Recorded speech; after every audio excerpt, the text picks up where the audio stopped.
Our top story has already made international headlines, as you might know, but on the morning of the C9 Antifreeze 99, news broke of the massive and devastating Ron oil spill in the Gulf of Mexico. How does this affect FARC racing? FARC Lowe Dollar Series points leader and pole sitter for this race, Mark Thompson, is a Ron oil executive who races as a hobby, carrying Ron on his car for his whole career.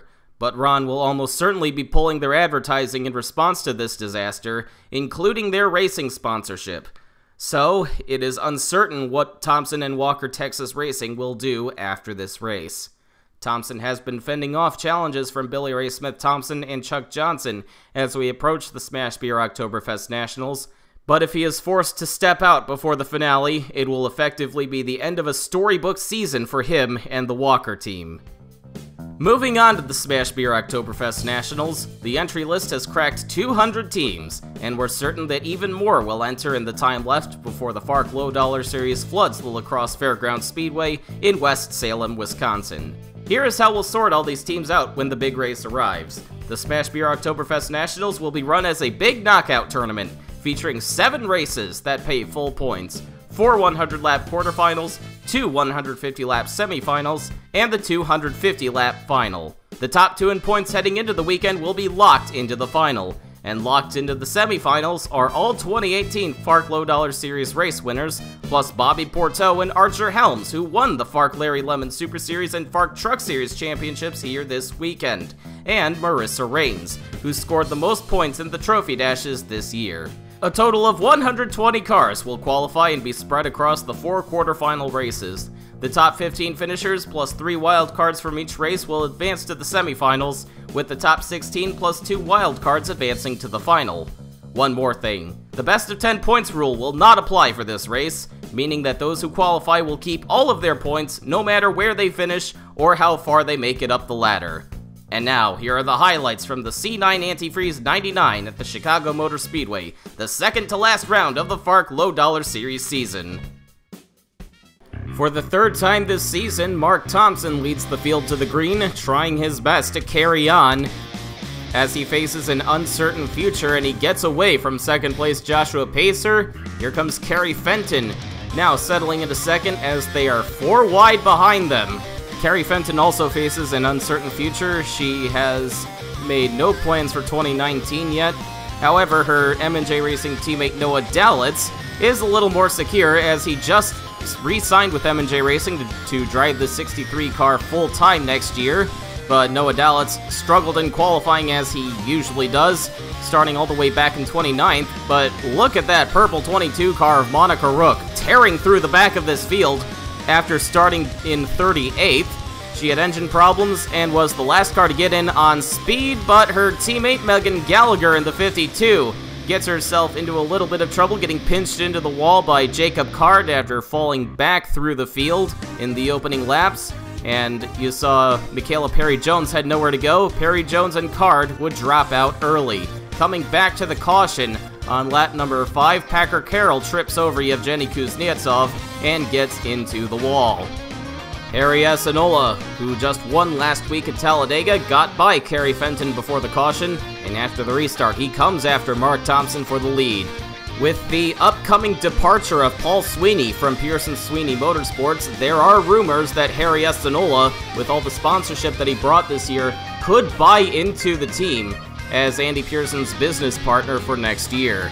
Coming to the end of lap 11, Monica Rook is still the fastest car on the track, and she takes 3 cars in 1 corner to get up to second.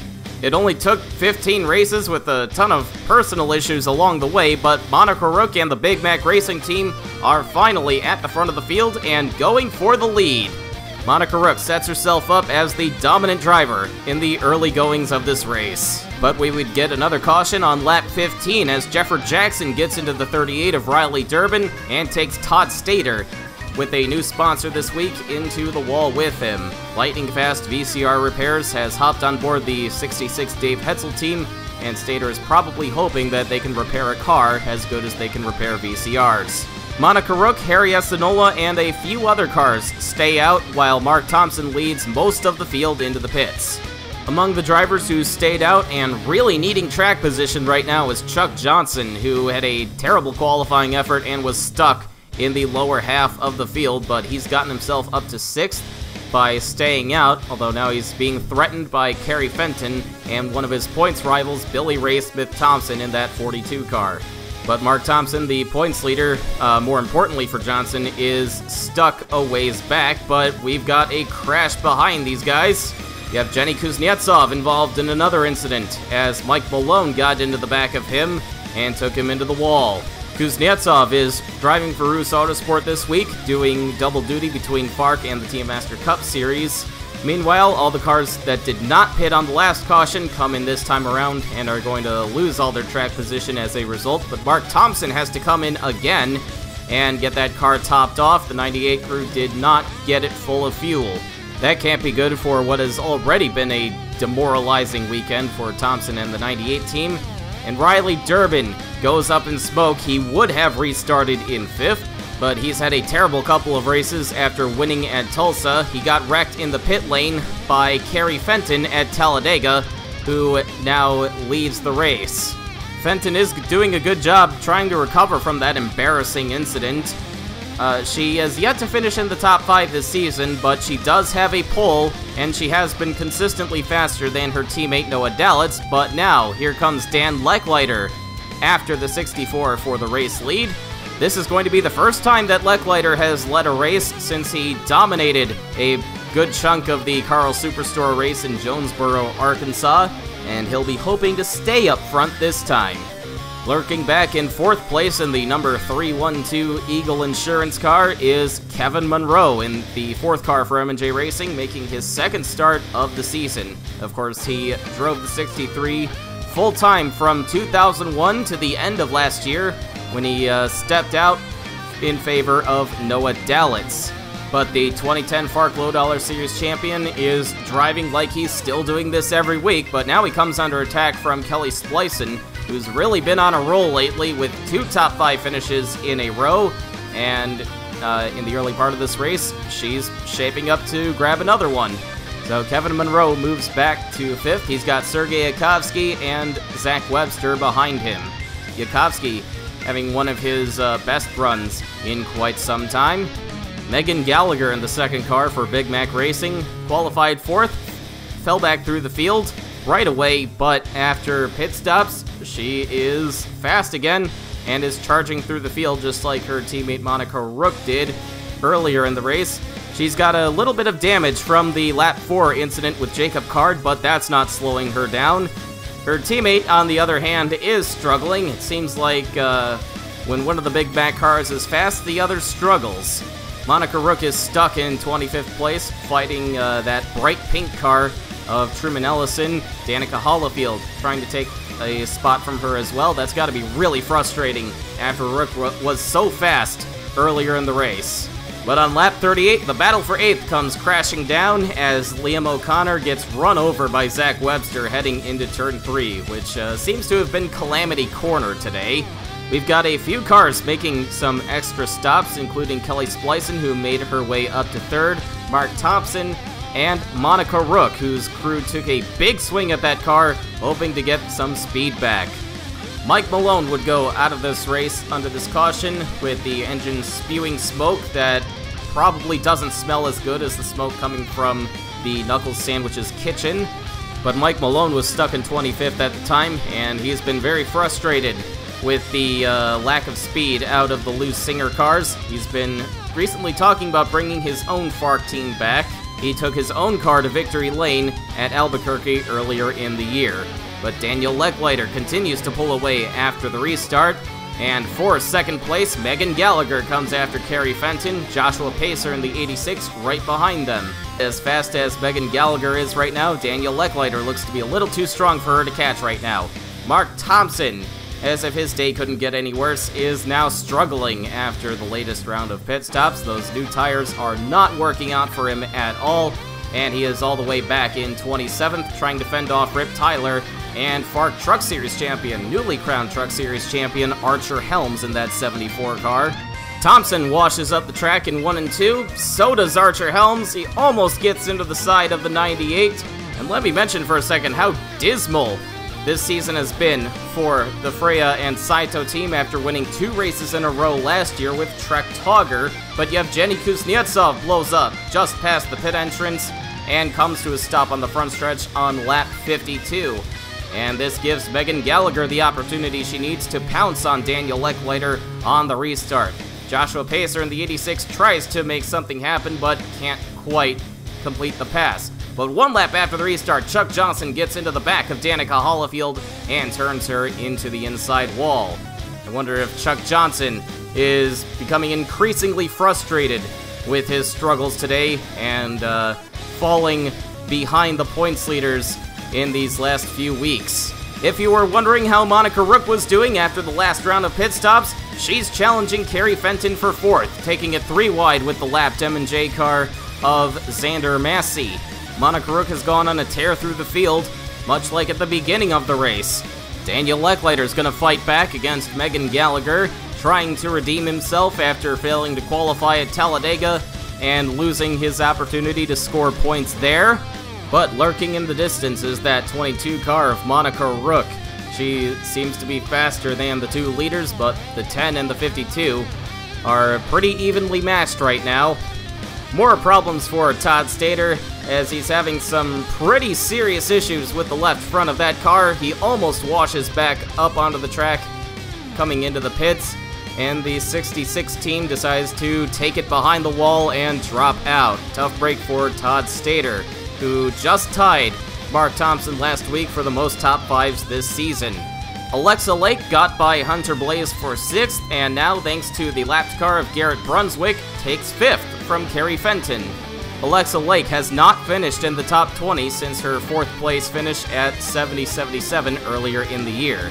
And now some interference from the lapped car of Bobby Dwyer, making his first start of the year, has allowed Monica Rook to get a run on her teammate for the 2nd spot. And here comes Rip Tyler, about to go a lap down to the 2nd place driver. And Monica Rook now secures that spot and will try to go after Daniel Lechlater.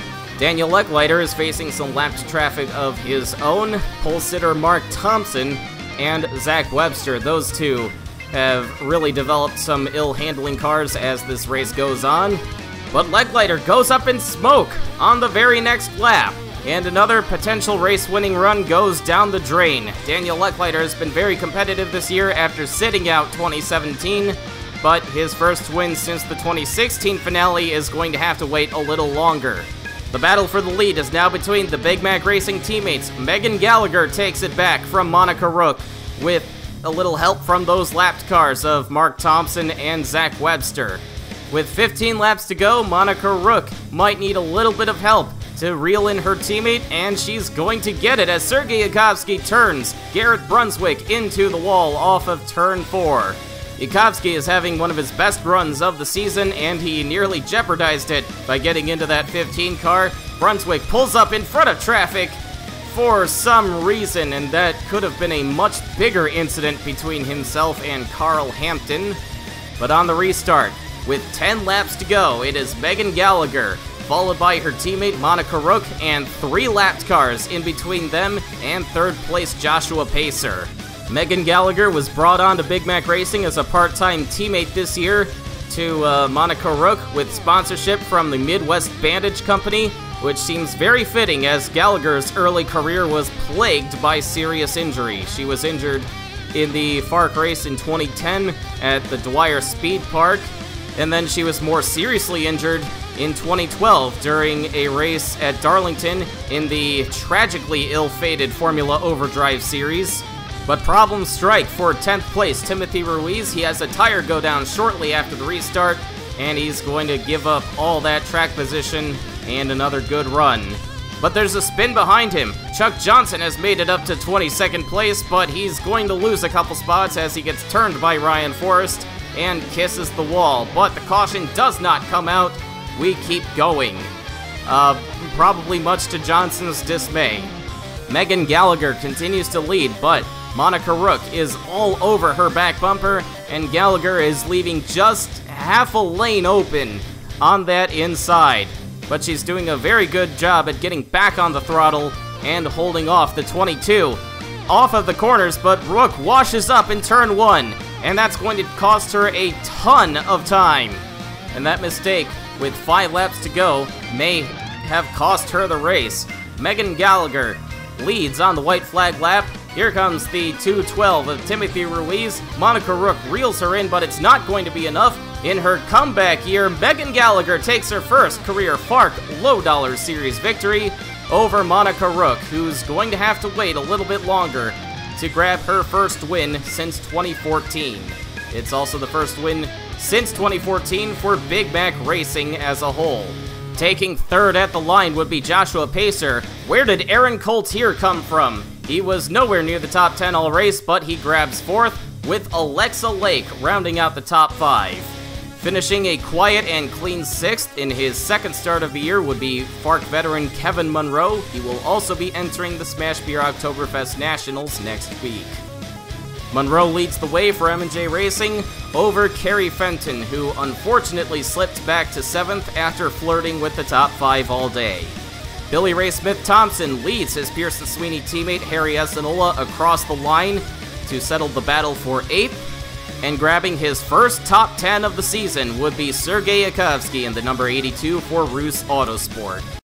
Billy Ray Smith-Thompson now trails Mark Thompson by 65 points after Mark Thompson finished back in 28th.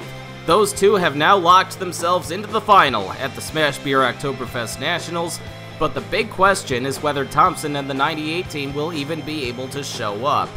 I'm sure that Walker Texas Racing is doing everything they can to make that happen and go after the championship, while Billy Ray Smith-Thompson pursues his second title in a row. Chuck Johnson, going after his second championship, sits in third, 141 points behind after the 23 points he scored today were wiped due to the best of 10 rule. He will have to qualify for the Oktoberfest Nationals on time after failing to win a race this year, but as much of a long shot as he seems, don't forget that the Oktoberfest Nationals will include 7 points races, with each driver running 3 on the ladder to the final. We did the math, and every driver within 342 points of the lead is technically eligible for the title if they qualify for all 3 rounds, all the way down to Hunter Blaze and Rick Forrest, who do not appear on this list, but are tied for 18th, 325 points behind Mark Thompson.